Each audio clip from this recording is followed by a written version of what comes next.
How's everybody doing today? Welcome back to Tilted Glory Gaming. And today we're going to be talking about things that I love about Monster Hunter Wilds that make it such an amazing game that you really should play. If you've not played it, trust me, it is worth the money. If you have played it and you stopped, why? Um, we are only a week in, so don't imagine anyone stopped.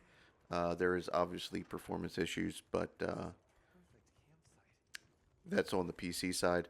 So if you are on console, um, yeah, you should be having a pretty good time. From what I understand, everything on console is pretty great. As far as PC, just hang in there. Things will get better. It was like this for World as well, and things have, things progressed nicely for World eventually. Um, so without any further ado, I will say if you haven't already, please like, subscribe, comment on the video. Let me know why you love or dislike Wilds. So, our first thing is the story. It is amazing. The story in Wilds is possibly my favorite over the past few years in the realm of video games. Um, it is a much different direction than I thought they were going to take with the story. Um, and obviously, I will say this at the beginning here: there are spoilers in this video. So if you do not want spoilers, save the video for later. Um, put it in your, watch later section in YouTube. Come back to it after you finish the story. After you finished, say going up to I think Hunter rank 41. Once you're past Hunter rank 41, everything's good. You know everything, so you're fine. Um, but I'll give you a couple seconds here, and we'll move forward. Okay, so the story just has great story beats throughout the entire. Um, it took me, I think, 12-ish hours, somewhere around 12 hours, to roll the credits. Now the story does not stop there. That's just low rank. The story does continue into high rank. Um, it's just not as focal in the gameplay. Um, so you're doing a lot of other stuff. You're raising your hunter rank and whatnot, and the story kind of takes a little bit of a backseat to that. Um, but it does rear its head here and there, and add on to what is already a fantastic story throughout high rank. Until you get to level 41, Hunter rank 41, in which case everything's unlocked and story is pretty much done except for side quests if you haven't done those yet. Um, the voice lines are delivered fantastically. There are some pauses in between. You can get through those by um, advancing by pressing either the A or the button, the PlayStation. Um, but the voice lines themselves are just the chef's kiss. It's so good. Um, the way they introduce Rathalos in the story as well is really, really good. I did not see that coming as the way they were going to introduce the tried and true monster of Monster Hunter. Kind of. It's Rathalos Rathian, depending who you talk to, because Rathian's on the cover of the first game, but not Rathalos. Next, the weapons. The weapons in this game, as opposed to Monster Hunter World Iceborne, very little bits on sticks. Very little. There is some. There is some, but it's pre-existing stuff. For the most part, everything is really good design-wise. Everything looks really cool, and it really, brings out kind of the almost cosplay of the world. that you are hunting monsters and getting their parts to make the materials and whatnot. So much better than Bits on Sticks. Bits on Sticks might be quote unquote more realistic, but we don't care. We're hunting big wyverns slash dragons. I don't think realistic is the front line of what we're thinking about. We're also carrying big swords that, are the size of us. So, there's that.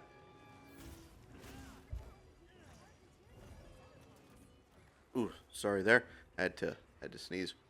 The preset weapon skills are freaking awesome. It's a great idea and helps with build variety um, in concept and whatnot.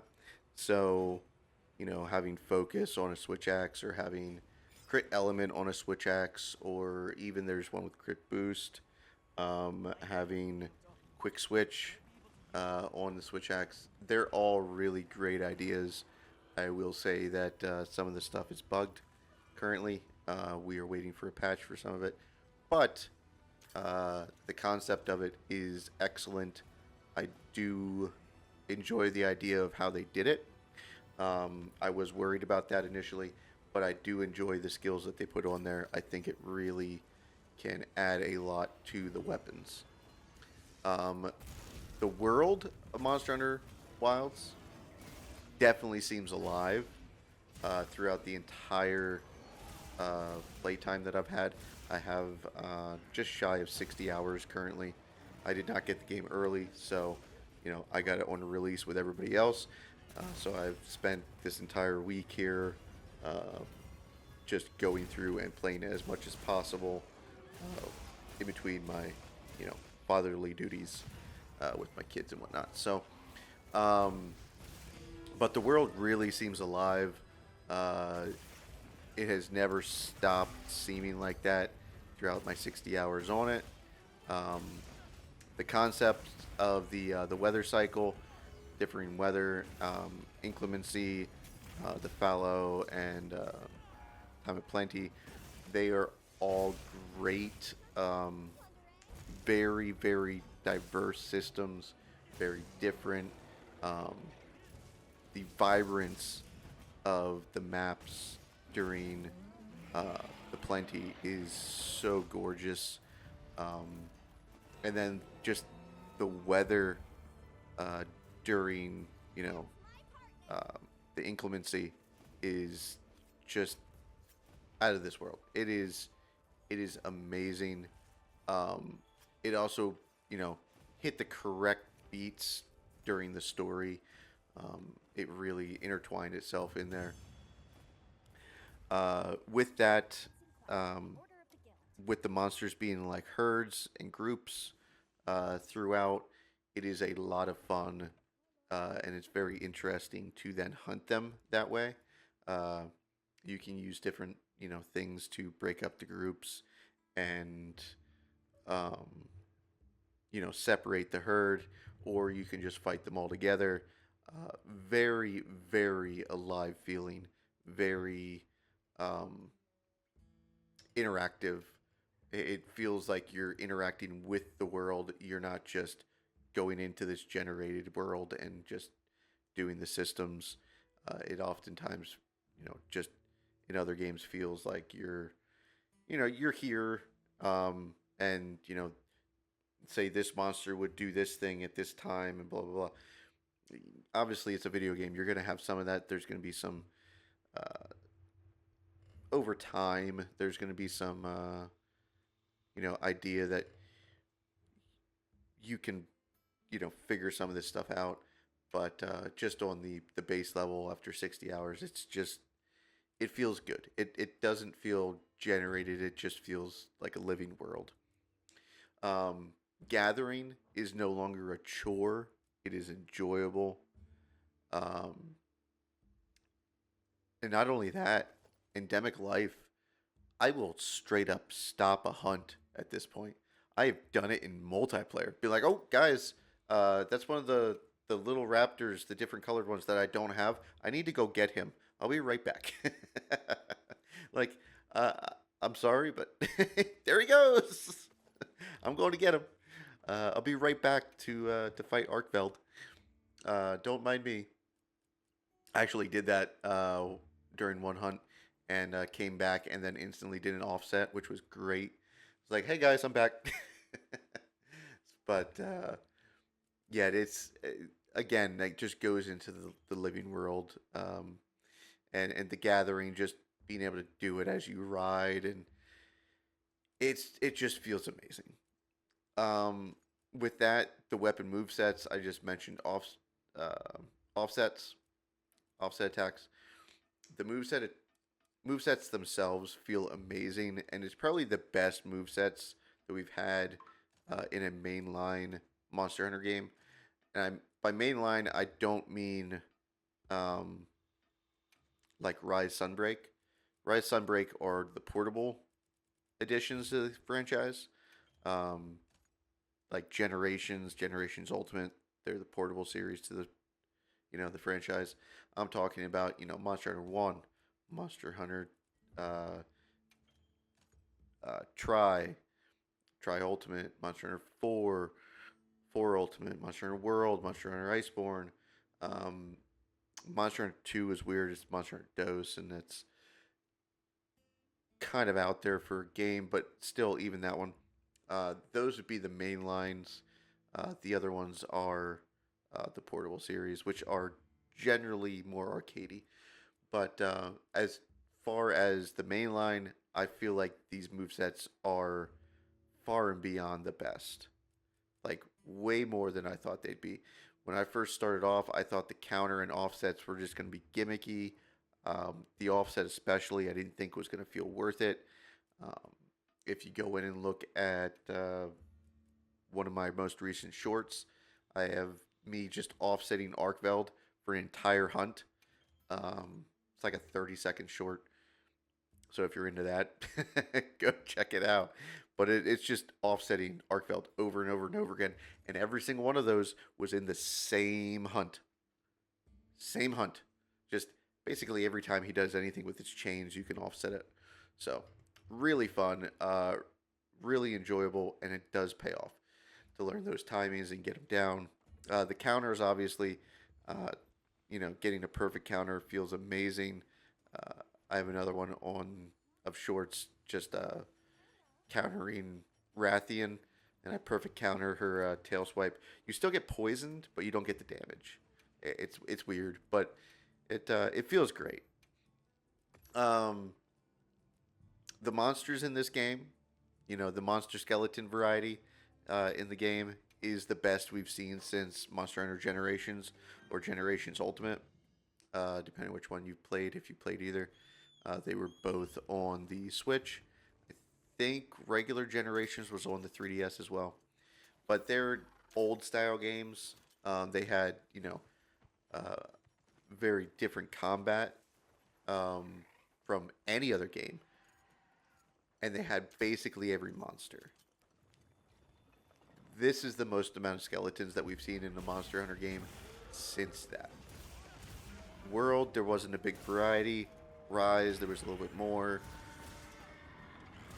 But Wilds, you've got darn near everything except for Elder Dragons. And I mean, you could say technically you have a skeleton for an Elder Dragon. You have Gore Magala, who is not considered Elder Dragon, but its daddy Papa form is Shagaru Magala. So, that's an Elder Dragon, same skeleton. So, um, the feeling and flow of the fight is just excellent with great pacing through the story for which monsters they introduce, and I really feel like they picked really good monsters for it. Um,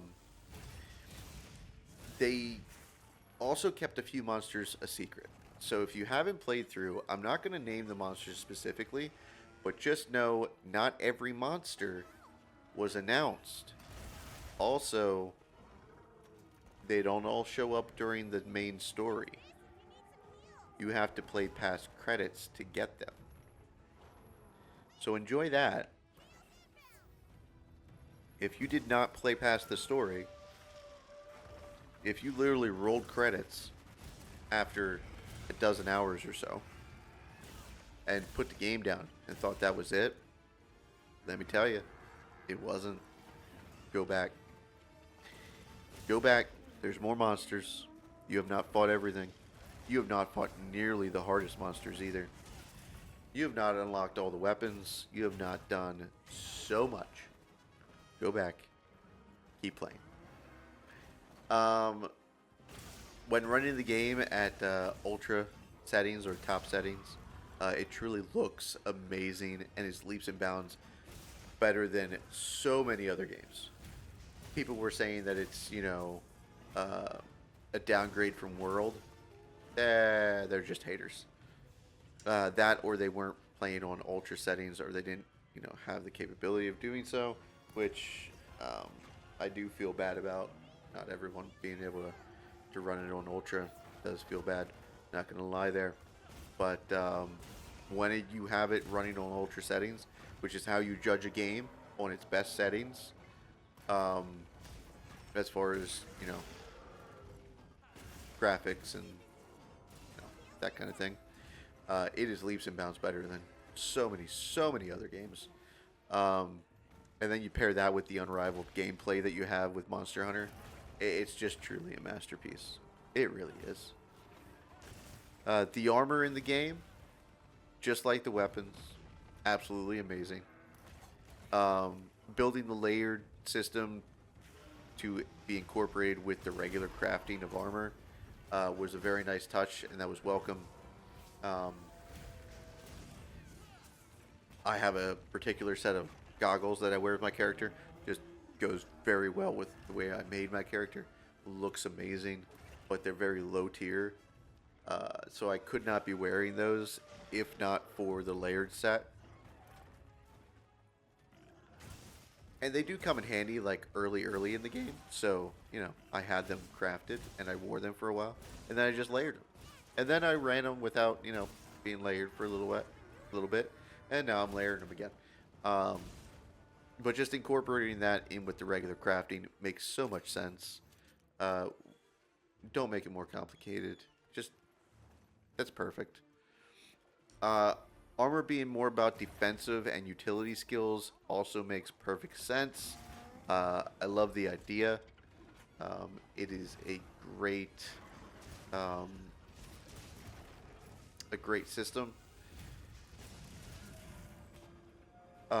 It does have its downfalls,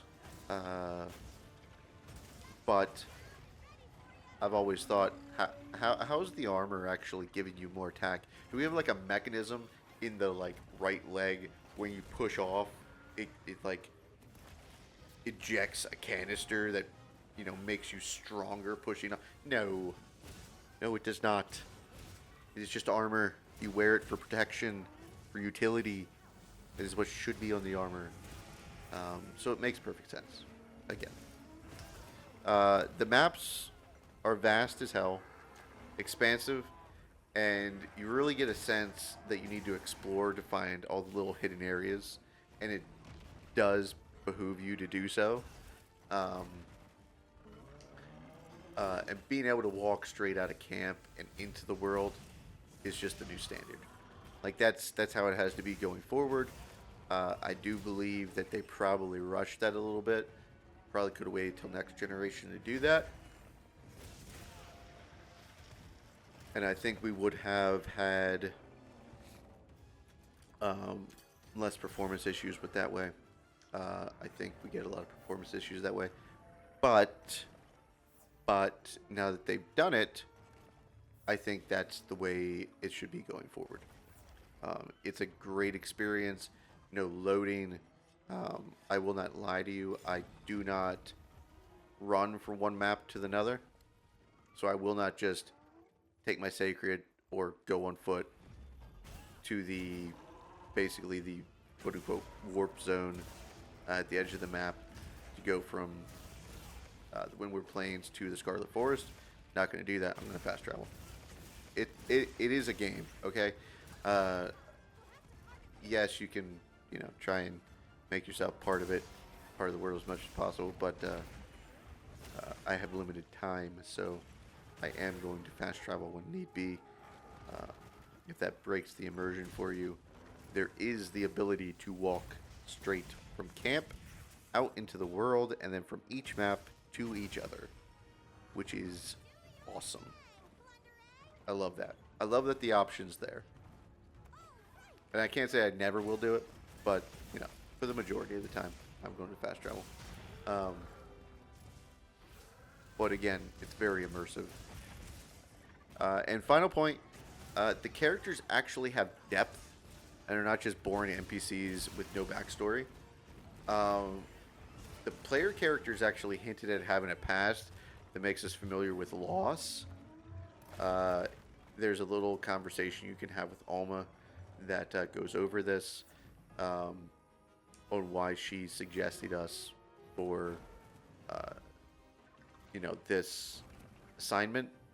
And she says something to the likes of, we are familiar with loss, so she figured we would, have a better understanding of what's happening and what's going on uh, with Nada and whatnot.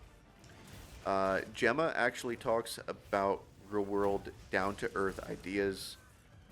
My favorite one is something that I've kind of talked to my friends and stuff about. We kind of joke about it and whatnot. But the idea that adults are just like kids, often still trying to figure out the world, and we have no idea what we're doing. Um, but kids look up to adults thinking, we have it figured out. We are these, we're often depicted as um, these all knowing beings by different sorts of media, like, oh, listen to an adult. They know what to do. Oftentimes, adults don't. Often they don't. That's just one of those make the kids feel better kind of thing. But every adult ever has had that feeling before where you've been in a situation you're like, I have no idea what I'm doing. I don't know why I'm here. I don't know who left me unsupervised. So that was kind of cool. She touches base on that, and she also touches base with some of her insecurities from the past and how she should deal with another person that has the same insecurities she used to and whatnot. So that was good character growth there, showing that she's come a long way, and now she's trying to help somebody else do the same. Nada also shows a lot of growth throughout the story, going from being sad to being vengeful to caring, and then to finally understanding what actually has to be done, and that it's okay to do what needs to be done for the sake of the ecosystem. So basically, you put down something rabid because it's destroying the ecosystem, whether or not it was its fault. If it can't be stopped, it can't be stopped. That's just how it is. Sad, but that is the option that you have, and that's it.